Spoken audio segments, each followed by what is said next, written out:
kind of like the insurance guy who said to me once, man, I'm working hard. I'm making $250,000, coach. He said, is there really a difference between making $250,000 a year and $650,000 a year? And I'm like, that's the dumbest question anybody's ever asked me. People ask me a lot of dumb things, but that's the dumbest thing I've ever heard somebody say. Yes, there's a 4-time difference between 250,000. Well, believing that you're at the top of the food chain at 250 is false positive.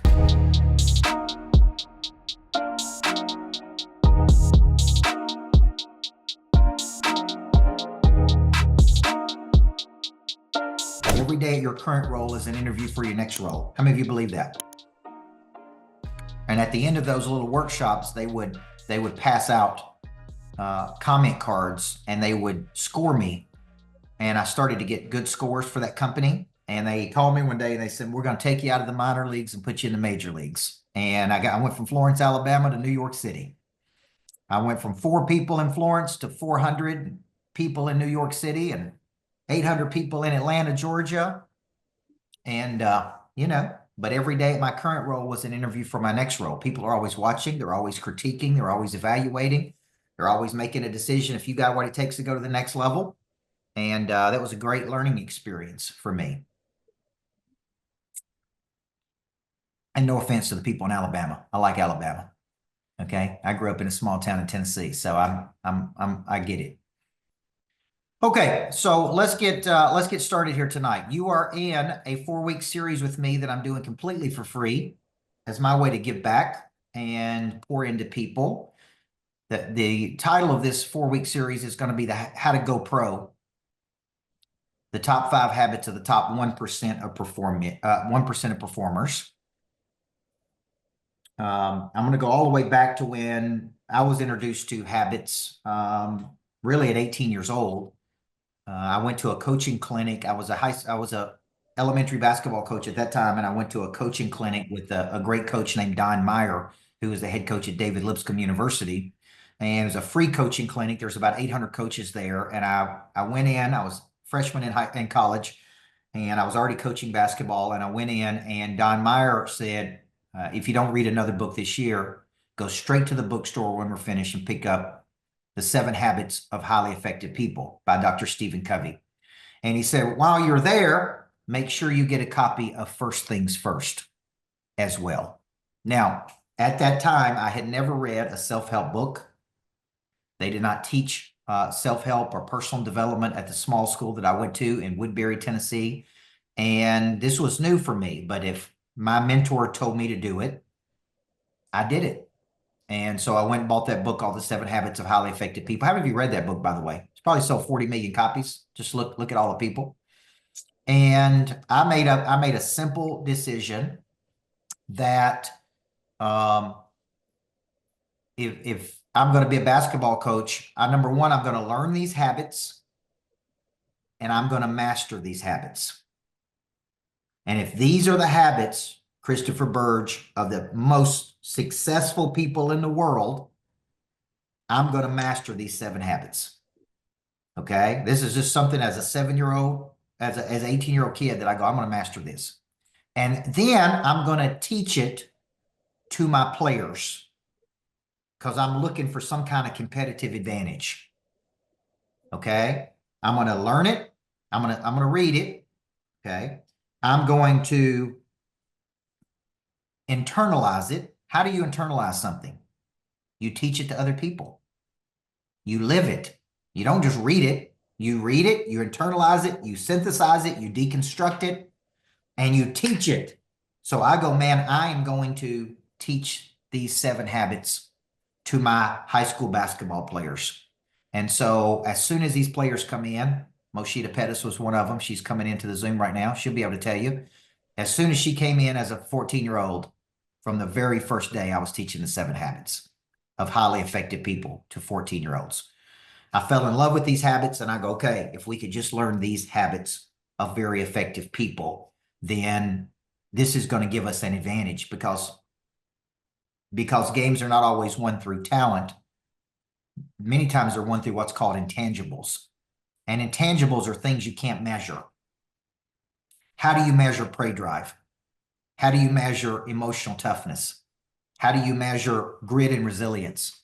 How do you measure the ability to lock in and see something through to its conclusion? How do you measure connection skills? And so I began teaching these habits to my players. I called it inner engineering the players. So I was really building the body, the mind, the heart, and the spirit. That relates to knowledge, skills, desire, confidence. Knowledge for the mind, skills for the body, desire for the heart, confidence for the spirit. And I was really teaching these players these habits. And what that really did is it began to build very strong emotional intelligence in the players. So if you would have come and watched my players play, you would see that they were more disciplined than other players. They had more chemistry. They had more trust. They had more buy-in. And listen, it didn't take you long to watch my teams play to know this. Like you could see it. Okay. And I actually watched last night. If you watched the Super Bowl, how many of you watched the Super Bowl and knew within the first few minutes, man, this game's over? I mean, it's over. It's over from an emotional intelligence standpoint. It's over from it's over. Like there's one team is so much more prepared to win than the other team, so much more hungry to win than the other team. And so this is real. What I'm really showing you is real. These are people making millions and millions of dollars, and they can't even show up to play in a Super Bowl game, man. It's like, what is wrong with you? It's like, show up and be a pro. Show up and be ready to play. And, they've won championships, but I was very disappointed in the performance of that team. So many years later, I'm doing events with a guy named Dr. Kevin Elko, and Kevin Elko is Nick Saban's psychologist at the University of Alabama. And if Saban would have a coach, then you need to think about you having a coach, okay? Because Saban's easily one of the best coaches ever at the University of Alabama, and he turned to Dr. Kevin Elko to be his coach. And he was a sports psychologist. And me and Elko are doing events, and he basically said to me one day, Forbes has commissioned me to do a study of the top 5 habits of the top 1% of financial advisors in the country. And so they did a study of thousands of people. And then he said, I'm not going to do anything with it. Would you like to do something with it? And I said, yes. And comes to find out that these are habits of the top performers in the world. Now, question before we get started. Could I be a top 1% performer in the world, but not be a top 1% money earner? Yeah. See, I was coaching a firefighter today who successfully built a business, and there's 700,000 firefighters, I think, in the United States, something like that. And many of them will never be in the top 1% of money earners in the United States. But if your house was burning down, would you want one of the top people in the world to come take care of it? Okay. So what was unique about this gentleman I'm coaching is he wants to teach firefighters how to make money, how to become wealthy, because they work X number of days a week, and then they have all these off days, and they all have side hustles. They all have side hustles to try to make money, and he wants to kind of bridge that gap, and I'm coaching him in how to package his intellectual property and take it to these 700,000 people so that they can make money and be firefighters, because one feeds their internal profit, but it doesn't feed their external bank account. Everybody see that? So there will be top 1% of police officers who will never be 1% money earners in that profession. There will be 1% firefighters. There will be 1% of high school teachers who will never be in the top 1% of money earners because of the vehicle that they have chosen. Okay. Now, in an ideal world, you would be in the top 1% in both categories, not only as a performer and as a money earner. And I think last year, the top 1% earned 557,000. Okay. If you want to be in the top 1% in the United States. Okay. So this is our goal, is over the next 4 weeks, I'm going to show you the habits of the top performers. Now, my strategy for you is to do one thing. If you are not currently in one of my programs, what I want to encourage you to do over the next 4 weeks is book a strategy call with our team, and let's talk about how we can get you in the top 1% and how we can get you in the top 1% of performers. Okay. And you'll probably only do this if you feel like you're underperforming based on where you are, number one. There is an agitation about you, meaning you know you could be a level 10 person, but you're playing at a level 4 level. Okay. And you have a desire to move away from this agitation and move toward the big table. Okay. This was me as a young basketball coach. I felt like a level 10 person stuck in a level 4 vehicle. Okay. So we encourage you to book a call with one of our team members and let's talk about how we can help you get a seat at the big table. Okay. The concept will be habits of the top 1%. So we'll be posting in here strategy calls for you to book a strategy call, completely consultative, completely free. But I want to show you over the next 4 weeks how I can help you, if that makes sense. Now, if you're already in one of my coaching programs, just raise your hand so everybody can see all the people that are in some of my coaching programs. So if you just look around here, there's a lot of people that's being coached by us in our program. And hopefully what you would say is we're helping you expand. Your thinking is bigger, your actions are bigger, your mindsets are bigger. You're playing at a much higher frequency than when you came in. And that is my goal with everybody that I coach, is to really activate not only the drive, I want to activate you, I want to activate the business, and more importantly, I want to activate your wealth so that you can get a seat at a much bigger table. Okay? Now, 4-week series, it's on the next 4 Monday nights. Okay? This will not change your life. People always said this. I said this in a meeting the other day, and I thought somebody was going to freak out. Changing your habits will change your life. Okay? Working with somebody who is at a very high level can change your life. Reading a book won't change your life. It opened my mind. 7 Habits of Highly Effective People didn't change my life. It opened my mind. Me studying with Covey for 8 years changed my life. Everybody see that? And I didn't even get to work directly with Dr. Covey. Imagine if I would have been able to work with him. Okay. So this will open your mind. And what it will show you is, out of these 5 habits, there's probably some that you're doing very well in, and there's probably some that you could get much better at. Okay. I do think you got to get to the right place. And I do think you got to be around the right people. And I do think you got to be totally humble and teachable. So I wrote down a few weeks ago, there's certain things that I don't know how to do, but I do have a desire to learn how to do them. If I did know how to do them, I would have already been doing them, if that makes sense. But I have the desire to learn it. I have the desire to master it. And I have the desire to become great at it. And I'm willing to invest the money to get in a room with the people who could help me go do it. Okay. Now, at 25 years old, and I'm going to get into the teaching here. At 25 years old, I wanted to go through the certification with Dr. Covey, the 7 Habits of Highly Effective People. I was a basketball coach. I was making roughly, I don't know, $40,000, $50,000 a year. I was working 80 hours a week. And I go, if I could just go, man, and master these 7 habits, this could change my life. And it was $2,500 to go through this 5-day training. It was 8 hours a day. And I did not have $2,500 in my bank account. So I actually went to my mother and I asked her, could I borrow the money from her? And she said, I'll be happy to loan you the money.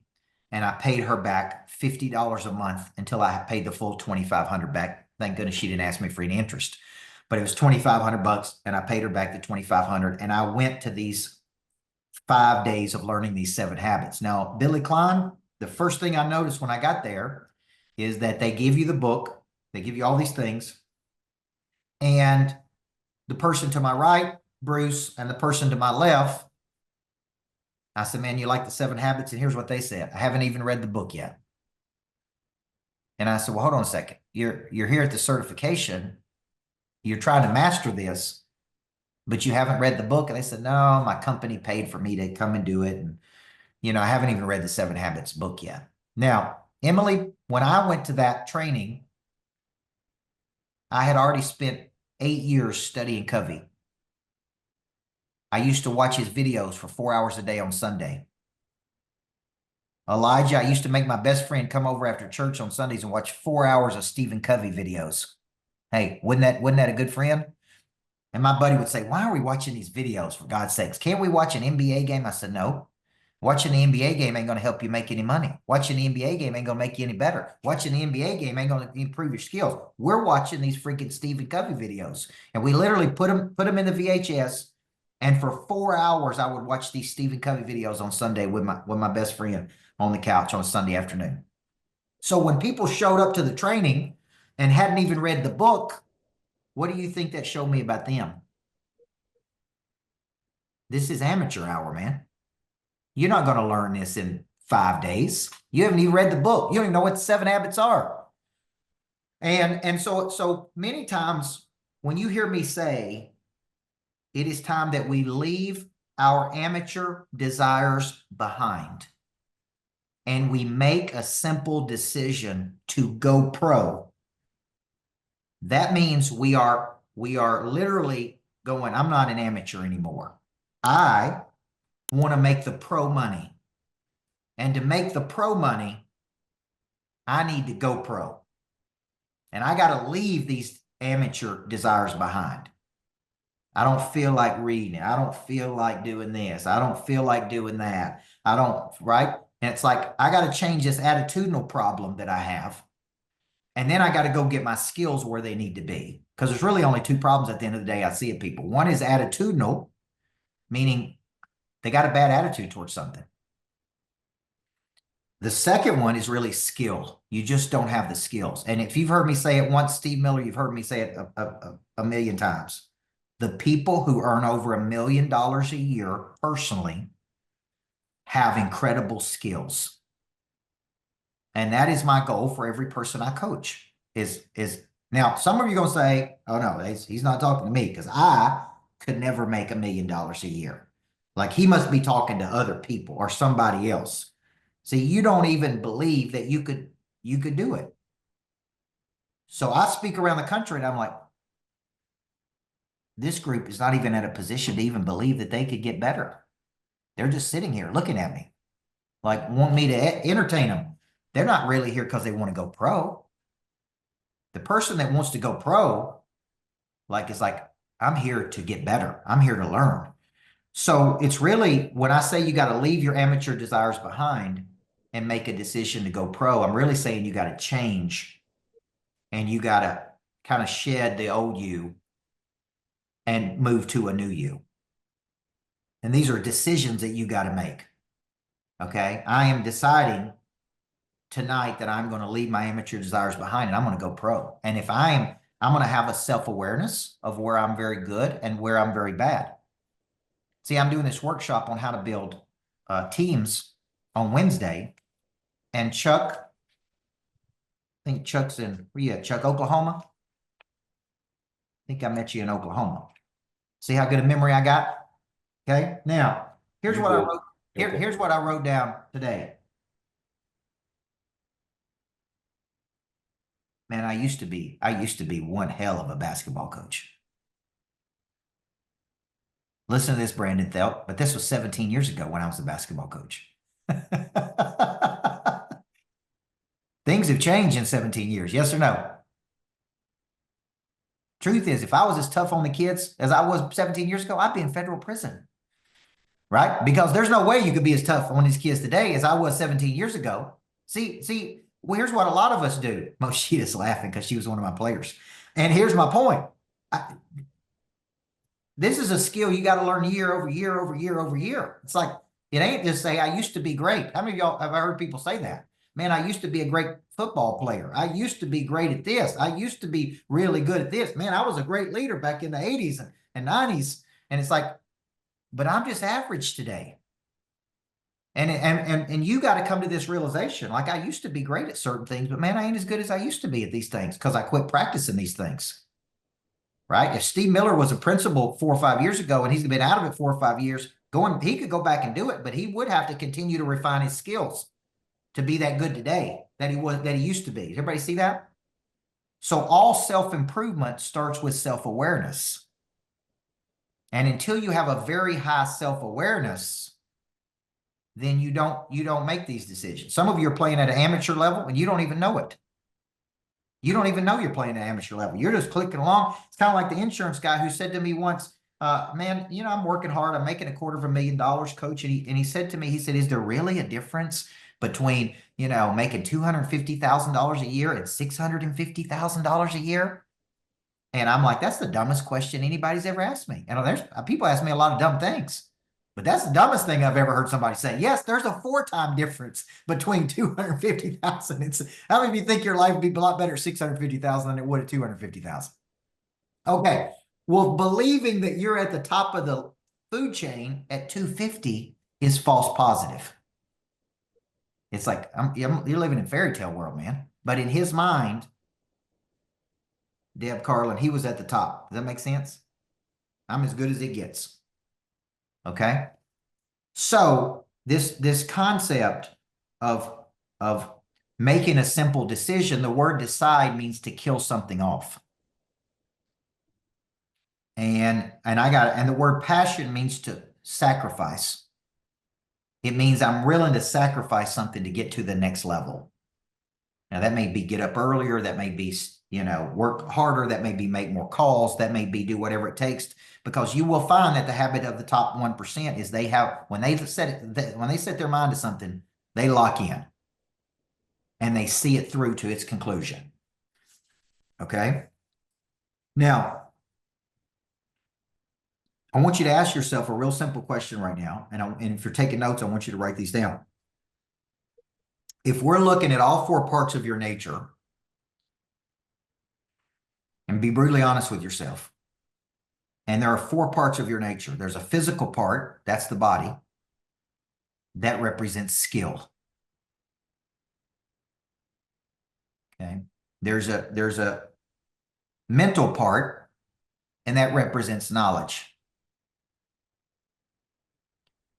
There's an emotional part, which represents prey drive, passion. And there's a spiritual part, and that represents confidence. Knowledge, skills, desire, confidence. And when I'm coaching a person, I'm going, this guy's got to want to, but he don't have the skill. He's got the knowledge, but he don't have the drive.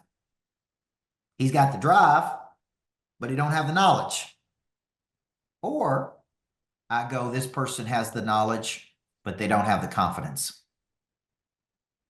Or they don't have the boldness. And you will find that habit 1 of the top 5 habits is remarkable boldness. Right? If I went back and wrote the book on confidence that I wrote many years ago, it would be how to convert confidence to boldness. Because people who are bold have no fear of rejection. Okay? They have zero fear of rejection. They're bold. They got no fear of asking you. They got no fear of you telling them no. They got no fear of, they've kind of removed that fear. So when you're looking at you, what area do you need to look at you? So in 2018, I was 30 pounds heavier than I am today.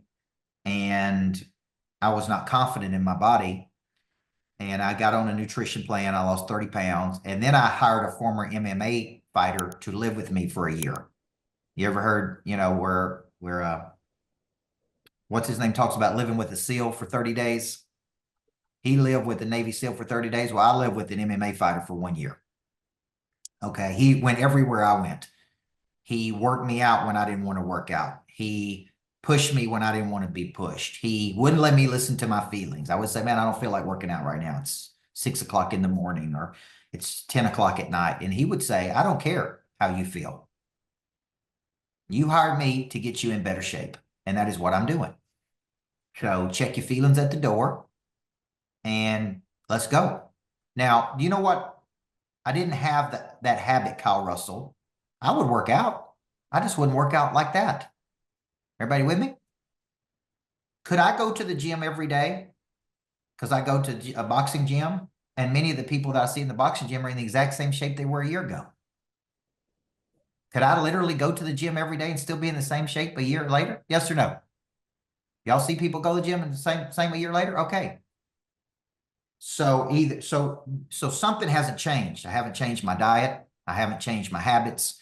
I'm just checking a box, feeling good about myself that I went to the gym. Okay. That's what I was doing, but I wasn't changing. Okay. And then this dude comes along and I change. I change my habits. I made a decision to leave my amateur desire behind. If you read any of my books, you know that I went to church for 8 years and I was there. I was there in church, but I wasn't there in church. You ever know what I'm talking about here? And just like the church at Sardis and Revelation, I was alive, but I was dead. Okay. I was there and I can say, oh yeah, man, I was there. I was at church on Sunday morning, but I wasn't at church on Sunday morning. Okay. So I was alive, but I was dead. And it took me going to a different church, having a real deep faith-based experience to shake me out of that. Right. And then I'm like, all right, now I'm back. Right. I'm back in the game now. Why? What did I have to do, Steve? I had to leave my amateur desires behind. And I go, man, I'm gonna go pro. Okay. These are areas of my life that like I got to get better. Okay. So it's like you get success in one role, but I'm a failure in another role. Does everybody see that? I'm doing really good over here, but I'm really struggling over here. And until you have this realization with yourself, you're still just an amateur. And you're doing amateur things and you're making amateur moves and it ain't all about the money. You're not playing to your potential. And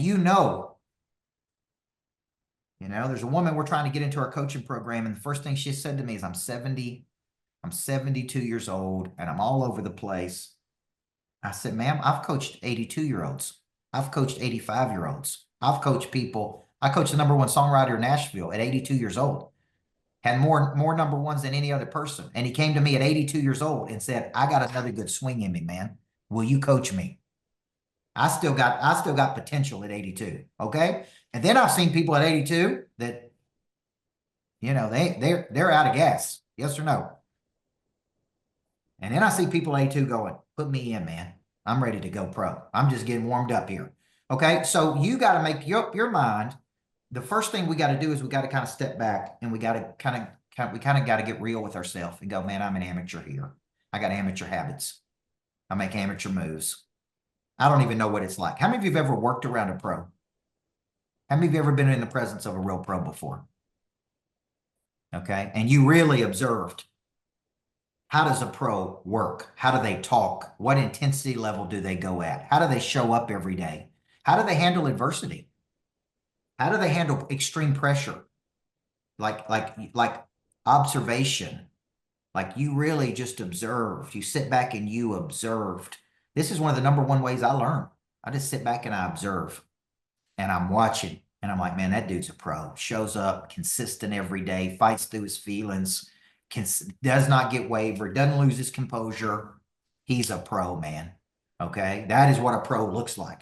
So in my mind, initially, the first step before we even get into these 5 habits is kind of doing an assessment on yourself and going, I think I could be a pro, but I'm not there yet. If I did know how to do it, then I would already be doing it. Now, many years ago, I made up my mind that I was going to coach wealthy people when I was probably 30, 31, 32, 33 years old. And I'd coach this home builder and I go, that's it. I'm coaching wealthy people. People got a lot of money, right? And I pick up the phone and I call this guy who was the number one home builder in Tennessee. And I say, John, made up my mind. I only want to coach guys like you. And, just people's got a lot of money and all these kind of things. And he said, you're a great coach. You won championships. He said, but let me ask you a question, coach. He said, what are you going to teach me about money? He's like, what are you going to teach me? He said, I'm worth whatever, $100 million at that time. He's worth 350 million today. And he's like, what are you going to coach me on? And it was like a big wake up call to me. It's like, oh, okay. Now, there are other things I could coach him on other than making money. But the truth is, he's looking at me going, you haven't gone there, right? You're going to be good for my people.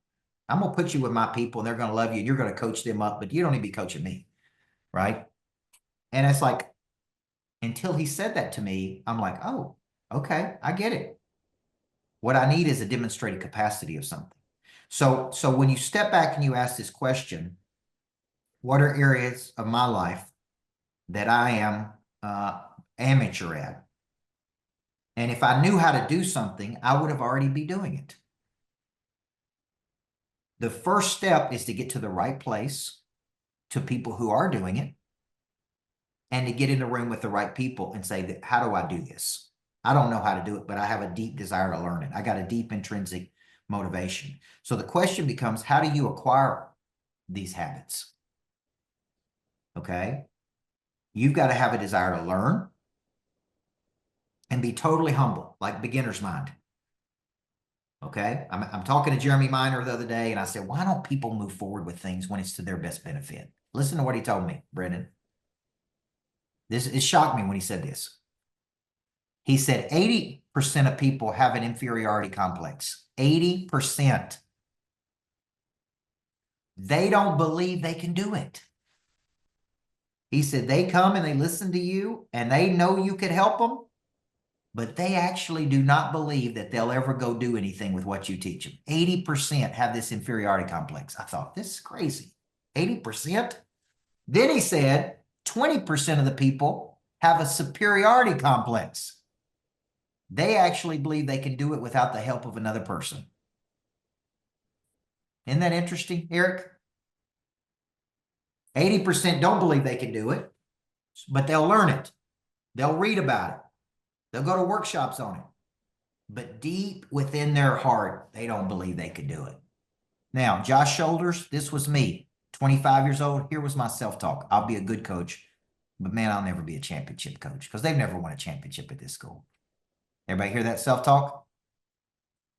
Then I made a simple decision. Nope, I'm a championship coach. I just haven't won a championship yet. Then I start writing books. I write 18 books before I had a Wall Street Journal bestseller. Tony, here was my self-talk. Man, I'm a coach. I'm not really an author. Like, I write books, but I'm really just a good coach that is a great communicator. Everybody see that? Okay. Book number 18, Greg Benjamin. I make a simple decision. I'm going pro. This is going to hit the New York Times or Wall Street Journal. I pay $18,000. I get a coach for 3 hours, 4 hours maybe. First thing he tells me is this: you're never going to hit the New York Times with this book. And I'm like, what? What do you mean? He said, well, the publisher you chose, the publisher that you signed a deal with, has not had a New York Times bestseller in the last 10 years. Do you know that Ed Milet's book that sold 107,000 copies in the first day still not hit the New York Times bestseller list?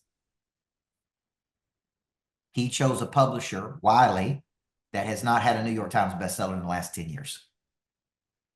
I didn't even know it. I was completely oblivious to this. I thought, well, man, I'm with a major publisher. Sure, I can hit that list. Nope. The New York Times decides who they want, who they don't want, no matter how many copies you sell, no matter who you are. They don't care who you are. They pick certain books they want to hit, but it has to do with the publishers.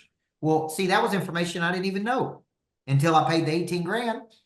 He said, but we can't hit the Wall Street Journal. And I go, let's do that. And you got to sell at least 10,000 units when you do this. Now, and a lot of people say, well, that's easy. I can sell 10,000 units. Okay, here's my challenge to you. Go try it. Go try to sell 10,000. If you think it's that damn easy, see if you can do it. It's a lot harder than you think it is, okay? And you know, I've got millions of people that watch my stuff every week, and it ain't easy. It's one of the hardest things I've ever done. You think people would give you $30 for a book. They don't, man. Average American reads less than one book a year. So they don't even read books. You're wanting them to buy a book? So it's like, man, I'm an amateur. I don't even understand how the game works. I think I know, but I don't. So when you think about this,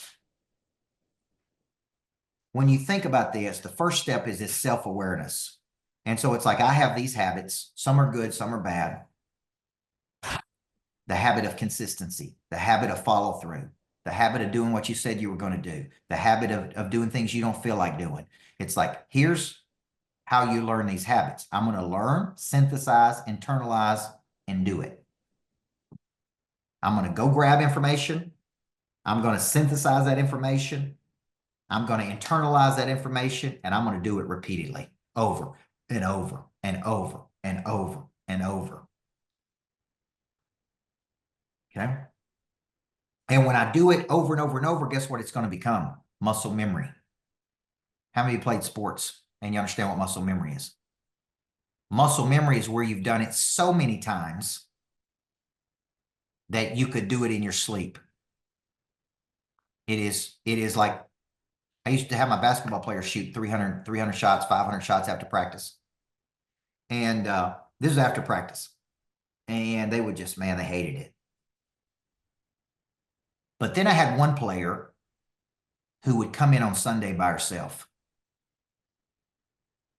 And she would shoot for 4 hours by herself at game speed. Now think about this. One, she'd come in on Sunday afternoon. She'd bring her, jam box in. She'd play music. She'd spin the ball to herself, no rebounders, and she would just shoot game speed. And I would go up to the top of the gym, and I would just watch her. I'd go, man, this is crazy. That girl shot 91% from the free throw line that year. 91. That means she made 9.1 out of every 10 free throws. That's crazy. Okay?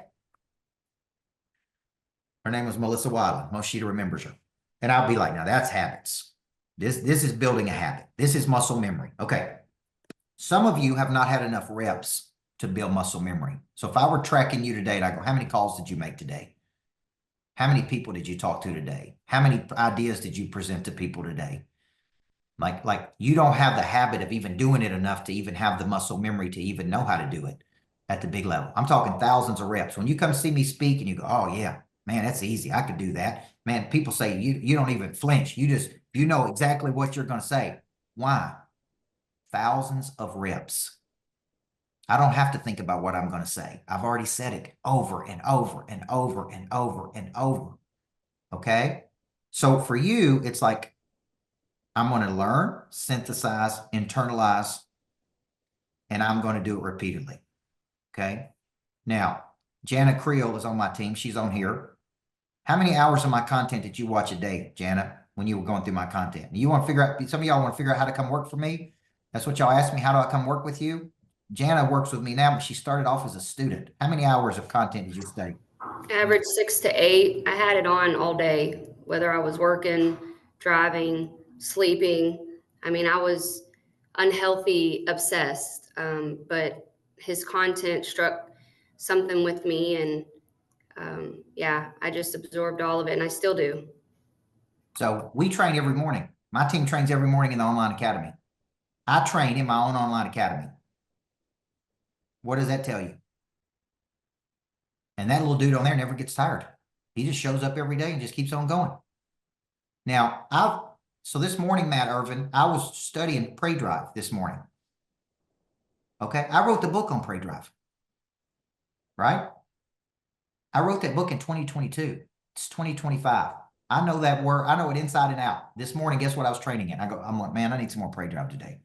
It's Monday, trying to get it together. I've been in a cheerleading competition 3 days. I'm like, I need to kick it in gear today. I'm watching my own content and I'm going, I need to hear that.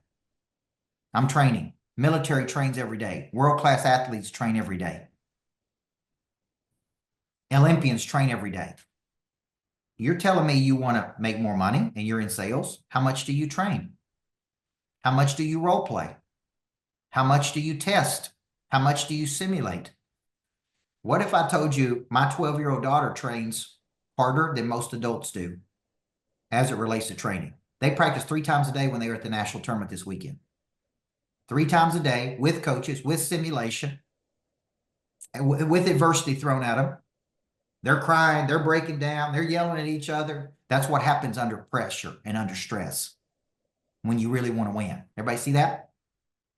So the enemy for a lot of us is just pure comfort. We're just comfortable, man. We don't want to get better. You say you want to get better, but you don't really want to get better, okay? Now, Bruce, down in New Orleans, how many of your guys do you think are training, once they get in the online academy, how many of you think are training every day? Right now, we've got almost all of them training every day, about 25. Okay. So I've got them give me feedback every day as you suggested. So, yep. Now, here's the deal. When they begin to internalize that content and they begin to teach it and use it, and you start seeing a spike in their numbers, and here's what I predict. I'm training X number of Bruce's people. I predict 2.5% of people will immediately jump on board and get better. 13.5% of his people will be early adopters to the content and get better. 34% will be early majority, which means that's where there's a lot of room for growth. They want to do it. They may have to see it a few times to buy into it. 34% will be late majority, which means they'll be very inconsistent with it. And 16% of people he could probably fire tomorrow and he wouldn't even miss anything because they're not going to perform no matter who shows up and trains. Everybody see that? How many of you have a team of people right now? Raise your hand if you got a team of people. I guarantee you can take those numbers, Chase, look at your insurance companies, and that's exactly how it's going to fold out. 2.5% come with batteries included. They're going to win no matter what, no matter who's coaching them. 13.5% early majority, or excuse me, early adopters, 34% early majority, 34% late majority, 16% laggards. Okay, I joke and say 16%, you call them losers, okay, because they ain't never going to win. No matter what you give them, they don't want to learn. They don't want to get better. Fixed mindset versus growth mindset. So when you start thinking about the language of winning versus the language of losing, this is a language. This is an internal language. We go to bed tired. We wake up hungry. It all goes to zero at midnight. There comes a time when winter asks what you've been doing all spring and summer. Winter's always coming. Okay. Now, Chuck, you're in the real estate business. You still in the real estate business and the land business and settle land? In 08, I'm brought in to coach home builders. Okay. The real estate agents in 05, 06, 07 were making $300,000 a year selling spec homes. Okay. They sat in those homes and people would come in, guys, and they would just sit there and say, you know, look around the house. If you need anything, you let me know. And those houses were just flying off the market. People buying them like crazy. These people making 300 grand. We call it getting fat and happy. Y'all ever heard that? Getting complacent. The 08 recession hits, 07, 08, boom. Now guess what they got to do? You know what they got to do now, Vic? They got to prospect. They got to follow up with people they sold a house to. They got to actually sell a house versus sit there in the chair and watch the fishing channel. Guess what they don't know how to do? They don't know how to do any of these things. I'm coaching them. How much you guys prospect every day? We don't prospect. How many do you follow up 7 times? Do you follow up with people after you made a sale to them? Do you try to get 5.7 referrals? And they literally did not have any of these habits. So guess what they did? They went from 300,000 to 30,000. Now, how many of you would believe that would have made you a little humble right there? And it would have made you go, I need to go get some skills. They still weren't coachable. It'd be like, I'm here to help you. I'm here to show you how to do this. And they'd be like, I don't want none of that. I don't want any coaching from you. I'm like, you're going to go broke, man. You don't know how to prospect. You don't know how to follow up. So what it showed me is that they did not have the habits that they needed.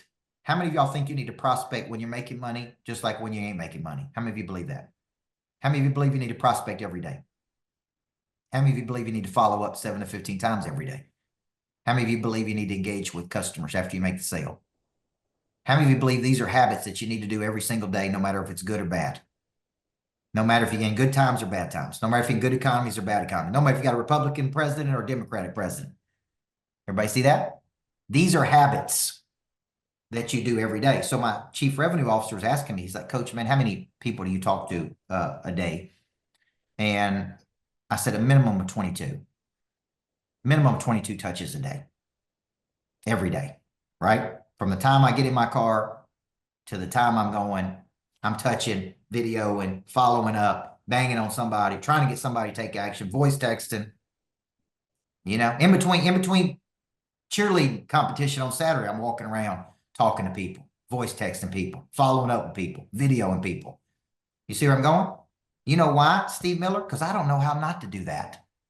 It is such a habit to me to stay in offense versus defense, to play to win versus play to lose, that I don't even know how not to do it. It's like, this is what you do to win, man. You just keep on banging on it. You just keep on working the muscle. Okay. Some people have never acquired that muscle though. So they're like, they don't know. I'm like, how many leads did you get this week? I got 0. I got 2. I got 3. I'm like, you don't need 2. You need 2,000. You need so much more volume than what you think you need. to actually do something. Okay. So here's the result of you not learning these habits. I'm doing an event with Grant Cardone in Riviera Maya, Mexico. It's 2015, 75 people there. And Cardone lost his dad when he was 10. His older brother overdosed when he was 20. He lost 3 family members. He got on drugs really bad from 15 to 25. His own mother kicked him out of his house. And he was going to therapy a lot. And the therapists were telling him, you know, you're doing all these things because you're grieving. You're grieving the loss of your brother and your dad. And, you know, you're acting out and you're rebellion, all these things. And he said at 43 years old, I woke up and I figured out what I was really grieving. I was grieving wasting years of my life. I was grieving my lost potential. Isn't that powerful? He said, I was really grieving wasting 10 years on drugs. I was really grieving playing small for 20 years. I was really grieving all this potential that I had inside of me, but I never did anything with it, man, for years and years and years and years. And he said, that's why I was in such a funk, because I couldn't get it together. I couldn't quit drugs, and I couldn't get serious, and I couldn't do right. And it's like I was grieving my lost potential, and I never forgot that. I thought, now that is interesting. Wasting time on doing nothing. So the reason you really need to acquire these habits, and the reason you need to push towards your potential is, you know, you're going to wake up one day and go, I've either done something with this potential or I haven't. I've done something with my talents or I haven't. I've worked the muscle or I haven't. I've been in the game or I haven't. I've got big goals and big dreams, but I don't believe I can do it. I'm in that 80% who believe, like I go see Coach Burt speak and I go, yeah, man, I need that. That's good. That's good. That's a good prey drive. You know, I was in Dallas last week and a guy walked up and said, good chat. Didn't he, Jana? He's from another country and he said, good chat. I said, well, telling me it's a good chat is like telling Picasso is, he painted a good painting, man. I mean, I'd as soon you not even tell me, you know. Here's what I want to hear him say, Josh. I want to hear him say, man, I got to do something. I heard you talk and I got to get it in gear. I got to move toward my potential. That's what I got to do. I don't want to hear, hey, that was a good talk. I mean, I'm not here to entertain you. I'm here to get you moving, right? Now, let's break down in the last few minutes an overview of these habits. And I'm going to be teaching these habits over the next 3 weeks. And I hope you can show up and be committed to this, because I'm giving you my time for free to coach you on these things. There's 5 habits we're going to be covering. Number 1, remarkable boldness. I want you to think, if confidence is the memory of success, boldness is really psychological flexibility. To move towards something, even if you didn't know it was going to work out. Now, how many of you that are being coached by me are starting to increase your psychological flexibility? And you're starting to move toward things, even if you don't know it's going to work or not. Right? Now, think about, I coach some people and they're so analytical and they get so bogged down in like, how are we going to do it? And I don't know how to do it. And they really can't ever get into movement because they just think and stall and think and stall. And it's like Price Pritchett says, the planning department is where dreams go to die. It's a graveyard of dreams, man. You've been thinking about it, talking about it for years. You think and you stall. You think and you stall. Then you make an excuse on why you don't do it. You think and you stall. I got to get you out of thinking and stalling, and I got to get you into movement. And I got to get you believing that, look, I have the flexibility to move forward with something. I don't know how to do something, but the only way for me to know how to do it is by actually doing it. Yes or no? I always tell people it took me 8 years and $8 million to build the Greatness Factory. I failed 4 times. I got kicked out of a building after buying $250,000 worth of furniture. It literally took me 8 years to build what I'm sitting in right here. And I've never had a person come here that didn't say, man, this is a cool place. This is an incredible place. I think the guy who was just here a minute ago was a billionaire. That's what they were telling me. And he was like, no, this is cool. Mike, was he a billionaire? Oh, The dude that was here earlier, just a few minutes ago. So they told me. yeah. Okay. He didn't want people to know. It's private. Now, here's my point. He's walking through this place going, now this is amazing. Okay. Now, this came with 8 years, 4 tries to do it. Okay. I didn't know how to do it. I just started doing it. I just started moving toward it. I was like, okay, I'm going to build a greatness factory. How do we do it? I don't know. We're just going to figure it out. Right? I'm going to ask people who've built things. Who do I need for project management? Who do I need to do this? Who do I need to do this? And then I'm going to measure their alertness, their curiosity, and their intensity. I actually fired the first project management company, general contractors, because the guy wouldn't answer the phone. And I said, appears to me you ain't that serious about building this. So you're fired, and we're going to go find somebody else. Right? It's that simple. You don't seem interested. I don't work with people who are not interested in their potential. You don't seem interested. So I'm going to move on to the next person. Good luck. So when you think about it, the first one is remarkable boldness, and we'll be getting into how do you actually develop this psychological flexibility to move towards something, okay? Number 2, intrinsic motivation. Intrinsic motivation. Intrinsic is deep. I call them because goals. So you would actually hear me say, I don't think you need to find your why. I think you need to find your skills. And then I think you actually need to find the problem that you would like to solve. And then I think you need to think about the vehicle that you're going to distribute your talents through. Okay. Now, Steve Miller was a principal for many years. He's now on our team at Hitsy. He could go out and close one deal with Hitsy that could make enough money, more money than he could in several years of being a principal.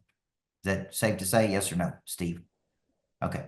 My stock in that company could produce more in a week than what I made in all my years of being a teacher and coach. Okay. Now, doesn't mean what I was doing was bad. It just means I had a skill. I had a problem. What I did not have was the right vehicle. Everybody see that? You got to put your skills in a vehicle that can get you from A to B.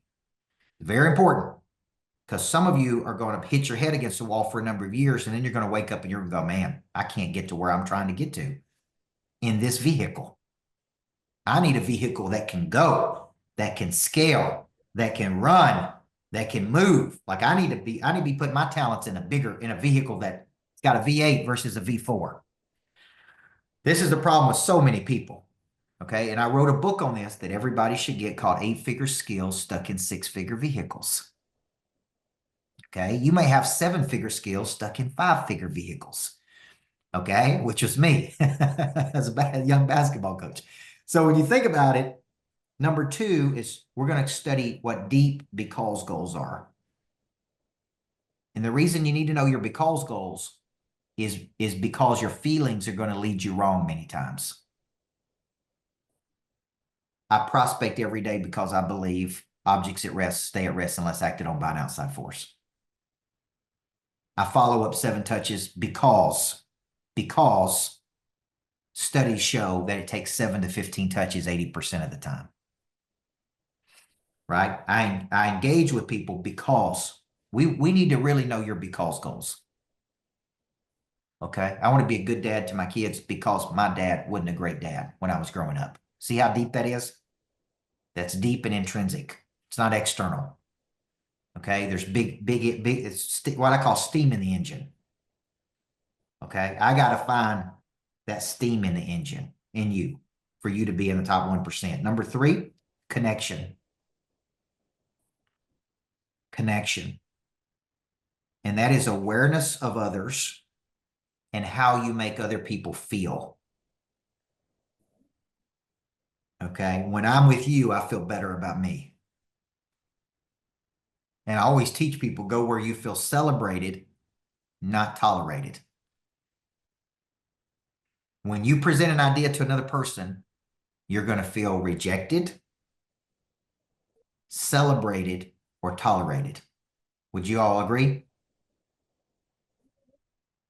You're going to feel one of these three ways. I like to go where I feel appreciated, not tolerated. Okay? So that's why you want to become a person of interest, is you can say, you know what, I don't do that. I don't like that energy. I don't want to be around that energy. I want to move on to another energy. Okay? So number 3, we're going to work on is going to be connection. Number 4, grit and resilience. We never lose. We just learn. We don't lose. We learn. I got to teach you how to just keep going. And I got to teach you how to develop very fast bounce back skills. Very fast bounce. I mean, I didn't lose. I learned something right there. Thank you. I owe you. Boom. Let's go on the next play. Forget that play. It's over. And number 5, the ability to lock in and see something through to its conclusion. Right? Now, your first assignment from tonight is going to be to look at areas of your life where you are playing at an amateur level. Knowledge, skill, desire, confidence. Okay. And we're going to make some decisions over the next 4 weeks. We're going to go pro, man. We're going to go pro. We're going to leave our amateur desires behind. We're going to quit playing. We're going to get real. Okay. I want you to look at and be honest with yourself. Do you really have this inferiority complex like Jeremy Minor claims that he says 80% of people have? You don't really believe you can do it. You see other people do it, but you think success is out there, but it ain't for you. It's for other people. You don't see yourself winning a Super Bowl. You can't see yourself writing a best-selling book. It's like you don't see yourself building a successful real estate brokerage. It's like, well, other people could do that, but I can't do it. We got to change that, okay? Or do you have that 20% superiority complex where you believe you can get there without the help of other people? Okay, it's like, well, you can just figure it out on your own. And that's really going to cost you a lot of time and a lot of money, just to be honest with you. Because the faster you can learn something, the faster you can get to point B. Okay, and you're most likely going to have to pay to get in rooms with these people who could show you how to do it, because they don't come for free. Okay, and it's like, okay, how do I get in that room? How do I learn how to do it? Now, you may get in there through your skill, or you may get in there through your money. I don't know. But you can get in the room with these people. Okay, now let me finish with this. How many of you would consider yourself stubborn? How many of you would say that stubbornness has actually been an asset for you for some of your life? What if I told you that some of your greatest assets become some of your greatest liabilities? I think stubbornness can be a great thing to help you get to a level. I think it can be a tremendous liability to get to the next level. So I always say, I don't know how to do something. If I did, I would have already been doing it. But I do have the desire to learn it and the desire to master it. And I am willing to invest in myself to go do it. Okay. And until you get to this point, that stubbornness in you actually keeps you from going pro. How many of you have heard me tell the story of me sitting down with 6 championship coaches saying I wanted to win a championship?